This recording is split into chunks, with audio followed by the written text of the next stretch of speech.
get it, let's get it, let's get it, let's get it, let's get it, let's get it, let's get it. Life is poetic, life is poetic, life is poetic, life is poetic. Welcome, welcome, welcome. I am your host, Poeticlee, Poeticlee. And life is poetic because it's the constant poetry through our lives that's telling the story of our life. It's the constant poetry through our life that's allowing us to see the riddles, allowing us to see the song, allowing us to see the true flow of our own harmony, the true flow of our own rhythm, and the true flow of our own beat that we're creating at every moment. So how are you dancing? How are you dancing? Life is poetic. It's a song, baby. What's your vibe of the day? What's your musical vibe of the day, right? So if you know who I am, if you don't know who I am, I want to welcome you to this experience. I am an artist, I'm a poet, I'm a creative of all sorts. I co-create with life, and I love co-creating life. I've been doing it for I've been doing it all my life, you know. However that, whether it's long or not, I've just been doing it all my life. I enjoy creating with life. I love poetry, I love art, I love what art creates, because art is the attributes that represent time. Art is the attributes that represent time. Everything that's happening, and I want you to remember that too, because that's one of the things that came to me in 2020, doing my own personal work and doing my own. If you hear me get quiet, sound like something was coming, sound like somebody was coming through the door. But it was one of the things that really kind of stuck with me in my own inner work and my own just self-reflection of everything that was going on in life and how I wanted to create with life, was understanding first, what is the essence of art? What is the essence of time? And art is those attributes. Art is the themes that are happening and how it's representing the moments that we're in. So you are an artist. Everyone is an artist that steps front, center to the stage of their own life. And that's why life is poetic, baby. So throughout these conversations, these thought reflection moments that we're going to have, there's these different topics that I'm observing in life. There's these different moments that, you know, you can definitely share with me, and I want to be able to kind of like bring reason to it. I want to bring reason to pretty much all these different moments that happen within my life. And when I say bring reason, it's more like bringing enlightenment to it, bringing insight to it, rather than just sticking on one side of it for the rest of my life. Like, okay, this happened right here. This person stepped on my foot. Oh, they can't dance. Oh, everything that they can't do that could have been better. Versus, okay, well, they were at this point in their life, meeting them where they are, and then letting it grow from there. Letting it actually grow from there, rather than just cutting it from where it is, and now it just being for what it just. Oh, okay, I cut it, and that's that. That's that on that. No, it's so much more that we can see from life when we actually see the poetry of life that involves us, that's called us into each moment. Each moment, I was telling my friend Andrea this the other day. Shout out to Andrea. I was telling her this. I was like, the greatest experiments in life, literally the greatest experiments are meant to go left.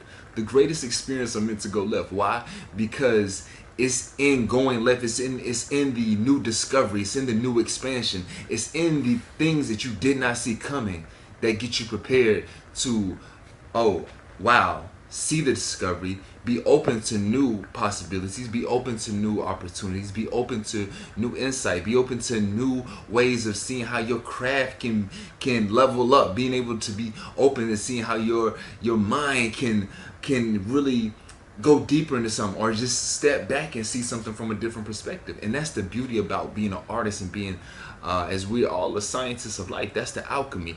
Being the scientist of your life is not just enjoying the experience, though actually being the creator of the experiment of your life. And it's this show, just so you can be prepared, this show is meant to be poetic. This show is meant to be very metaphorical, metaphysical, though it's a lot of that meta. As we go into talking about meta, we're going to the meta world now. But it's a lot of that, those riddles, it's a lot of that nuance that goes on in the fields of our life that create this destiny that we end up seeing. Like, what is reality, right? And at this point in my age, in the path of my life, the walk of my life, those questions come up a lot, right? When you talk about law of attraction, this magnet field that we live in, this magnet field that we coexist in. And that's really where our conversations are going to go to today, is because, wow, what are we really experiencing? We know we talk about this matrix, we talk about this whole movement of life, and I look at it and I'm like, you had this, and you're gonna hear me refer to it, right?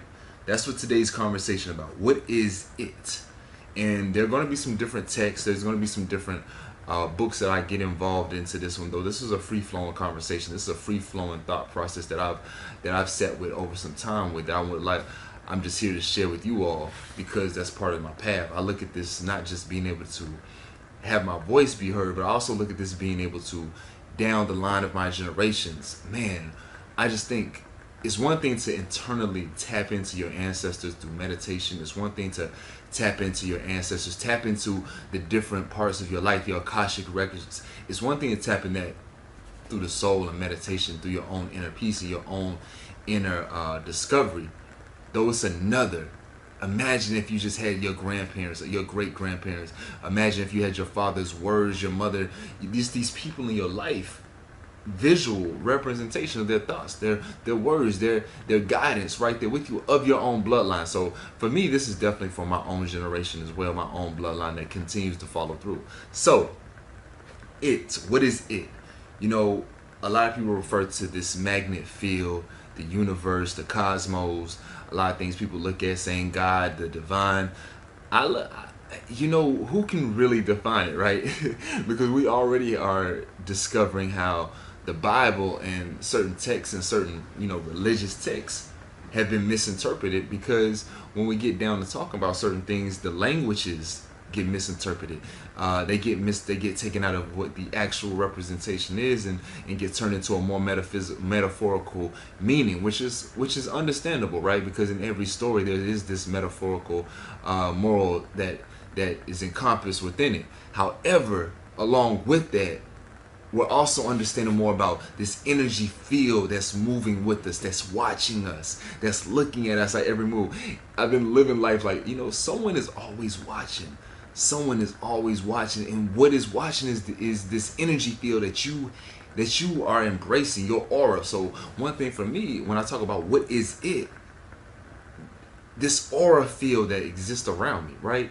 And I say this is into the sense of being poetic and being poetry, is because who you represent in your actual tone. People talk about, your tone. Well, what is your tone of the complexion of your voice down to your skin matters, right?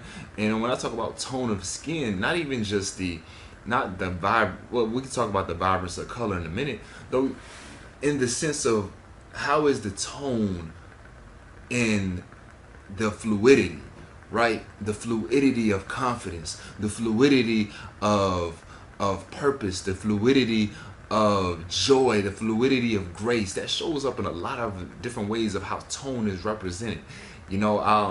Sure, we can look up and see the exact definition of tone, so that way we can have that be a more proper conversation. Though when I talk about, all right, so boom, right here, tone. Tone, a musical or vocal sound with reference to its pitch, quality, and strength. So what was I just talking about right there? So the general character or attitude of a place, piece of writing, situation. The general character of attitude. So what I was just talking about right there, as far as the fluidity of confidence, the fluidity of purpose, the fluidity of movement, is the attitude of that tone, the attitude of that texture, the attitude of the environment is within that tone. So the reason I'm talking about tone and it is because it goes down to what we were talking about that first part, the musical, is the vibration. The vibration. So when I talk about it's going to be a lot of conversation talking about it. And just for those that may be new to when you hear me talk about it, I am referring to the matrix. I am referring to the cosmos. I'm referring to whatever you want to call this whole thing, Mama Nature, God, Jesus, whatever you may want to call it, moving around you. But it is alive. It's watching you. It's watching us. It's learning us. So as of right now, I'm just saying it because it has so many names.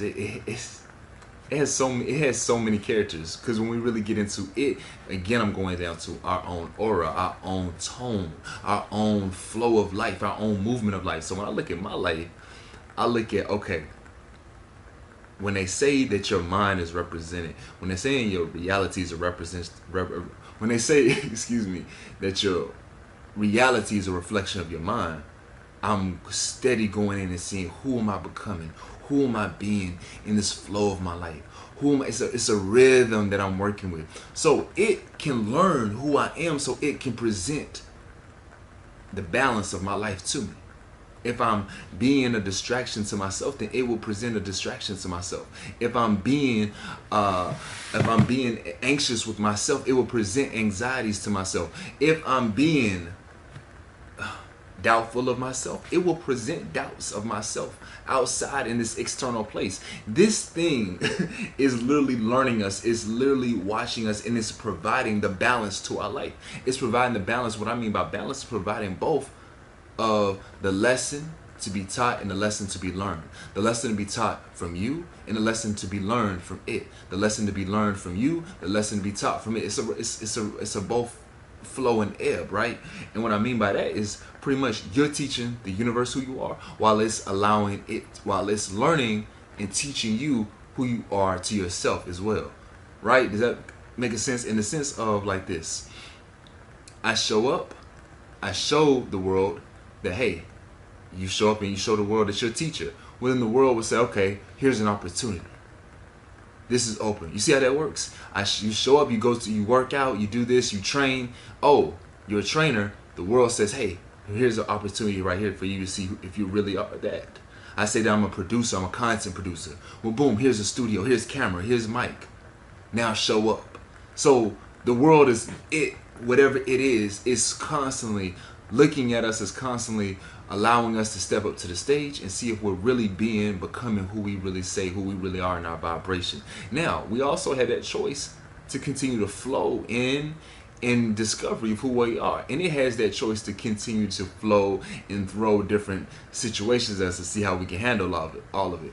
It will come to a moment where, for me, I found out that, okay, it boils down to me having to really select the door and really know in the moment who I'm becoming in this moment.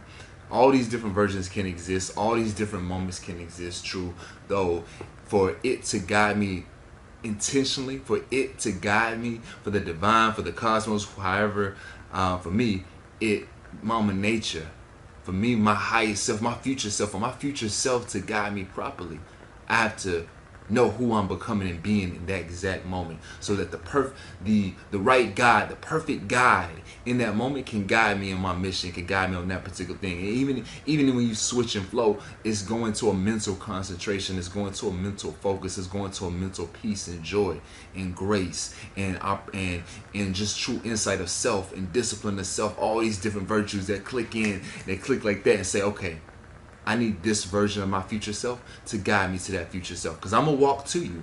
I just need you to say, hey, I'm over. Just give me the address, baby. And I'm going to walk to you. And that's this first conversation about it. Is walking to your future self is pretty much being able to say, okay, silence out for me, right? Silencing out. And then talking to my future self. I know I'm here, envisioning it, imagining my future self to this broad spectrum, right? Because it's going to be beautiful. The reality can be so beautiful. Though it's being able to feel it and imagine it. And these are things that you hear, though, to actually walk the life, to actually feel it, to actually know that it's a vibration that can exist, is a whole nother package. So I sit, I imagine that, walk to myself, by listening and knowing, and you'll receive the download. You'll receive it. You say you want to be this person, you'll receive the download to do X, Y, and Z. You know it because it's showing up. Well, go to look at this. Go talk to this person. Go out, do this. Now it's the leveling up, which we talked about, the leveling up process of being able to meet that future self, because it will work with you. It just has to know your vibration and your tone.